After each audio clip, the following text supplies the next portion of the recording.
Siguro ako, hindi pa nga kasi katulad kasabay ng mga tao na nasa Twitter, lahat ng nawalan ng bisyo sa gabi-gabi rin nila panonood. Kami rin, nakaka-miss din. Parang hirap din. May ano kami, separation anxiety kami. Siguro, although panginayang na dahil ginawa na namin, it's not natural cause we did it. Pero panginayang dahil when we saw the end result, maganda eh. It supported the story. It was very beautifully done. Wala naman kaming kinatatakot na eksena dahil yun nga, yung simpleng kiss nga, hindi nga mapalabas eh. So ano yung pwede namin gawin? And yun na rin yung naging magandahan sa MHL na kahit walang mga super intimate scenes na man to man, na kinikilig yung tao. Yun yung importante na hindi na kailangan magpakita ng kung ano pang palasong eksena. Depende rin sa magiging kwento, doon mo rin i-base kung ano yung magiging direction o pagka-evolve ng characters. Kasi hindi mo makasasabi. Kung ano lang yung siguro yung kay Vincent yung naging change lang guys, he's a lot softer now. When he started to accept himself, even he started to realize things about himself na yung mga maling notions niya sa sarili niya. He's a lot freer. He's less guarded. Less stressed.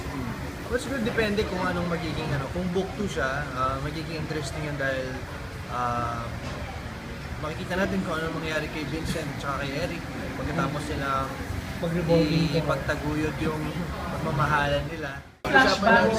Nakakwento ko lang sa kanila. Pag-usapan namin, ako sobrang naaliw ako sa konsepto na yun. Kasi hindi nga na-explore eh. Kasi napakabilis ng pacing ng story. Although, ang ganda ng pacing. High school, college, mas light, di ba? Hindi na-explore pa masyado. Hindi ganun kabigat katulad ng pinalabas na. Mas mabigat dahil straight na pagod-pagod pa siya. Pero yung Hindi, kasi may romance. may romance, pero pigil dahil hindi pa sila out talaga. Pure love. Nakakatawa, di ba? Ano magiging dynamics of bawat character. Pagpunta mo dun, there's a lot of people, tsaka sobrang varied yung people na pumunta doon, yung mga nagpapapicture. Unthinkable 5 years ago. 5 years ago pa rin. Tsaka nakakatawa, maraming nakakarinig. Months ago.